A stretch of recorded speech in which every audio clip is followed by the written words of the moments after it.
sentido en algún momento que te empieza a faltar el aire y no tienes el por qué y quieres saber qué situaciones pueden causarlo? El día de hoy tenemos al doctor Renato Casanova, jefe de neumología del Hospital 2 de Mayo. ¿Cómo está, doctor Renato? Un placer tenerlo aquí. Y por supuesto hablar del por qué en algunas ocasiones nos puede faltar el aire y qué es lo que estaría ocasionándolo.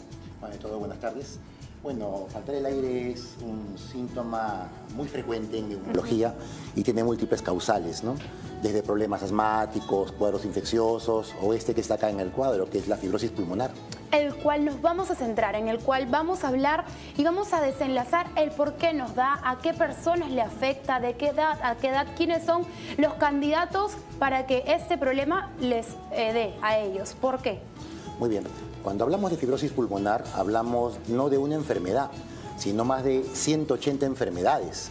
Existen múltiples causales. Lo que pasa que la más frecuente de todas se llama fibrosis pulmonar idiopática. Idiopática significa que no se conoce exactamente la causa. La causa. El problema de esta enfermedad es que es una enfermedad que tiene un pronóstico muy malo. Y cuando una persona tiene esta enfermedad, su promedio de vida está entre los 2 a 3 años y no hay una cura conocida.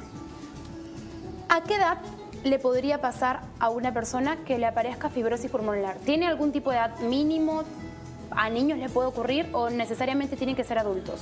Cuando hablamos de la fibrosis idiopática es más frecuente después de los 40 a 50 años. Es más frecuente en varones que en mujeres. ¿Y por qué se debe esto, doctor?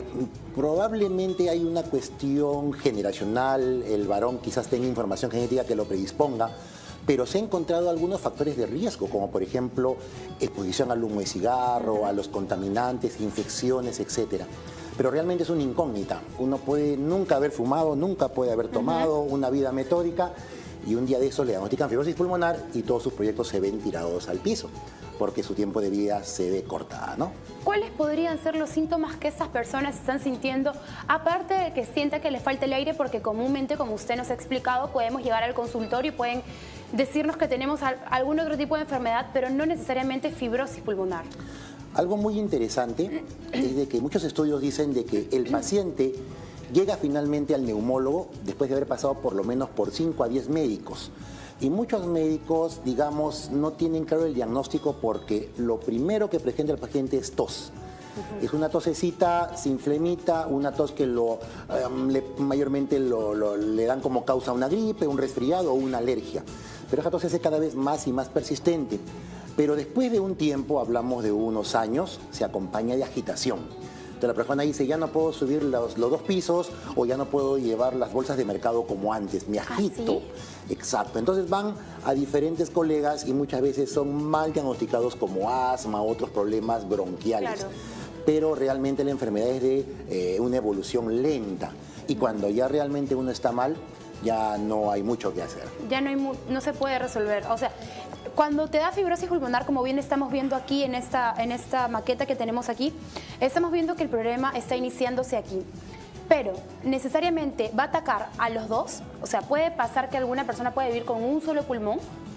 Es una muy buena pregunta. Si me centro en fibrosis pulmonar idiopática, el problema no es en las vías aéreas, es en lo que está de rosadito. Como aquí, como estamos viendo aquí. Acá, por ejemplo, ya está atacado. Exacto. Ahora, no afecta la porción final que se llama alveolo, afecta lo que está alrededor, que es el intersticio. Los pulmones son como esponjas, pero en la fibrosis se vuelven como corchos. De esa manera el paciente ya no puede meter el aire que debería meter. Recibir más oxígeno. Y eso origina que cada vez se agite más. Entonces, la medicación que uno pueda dar, lo único que va a lograr es que la velocidad de la fibrosis se alenta. Pero no hay hasta ahora medicamento que detenga la evolución. Es por eso que a la fibrosis se le llama una enfermedad parecida al cáncer, sin serlo. Sin serlo. ¿Qué pruebas deberíamos realizarnos para hacernos un diagnóstico y saber en qué estado se encuentran nuestros pulmones? Es muy importante. En otras latitudes, en otros países, a todas las personas, independientemente de edad, sexo, raza, una placa de tórax y una evaluación preventiva. Pero si uno ya presenta tos, tiene agitación y se sospecha en fibrosis, hay una prueba que se llama tomografía. La tomografía es como una placa de tórax más compleja, ¿no? Y si es que se detecta signos de fibrosis, debería pasar al neumólogo y se le va a pedir unas pruebas, soplar en unas máquinas y ver sus capacidades pulmonares. Se llama espirometría, pletismografía y difusión de monóxido de carbono.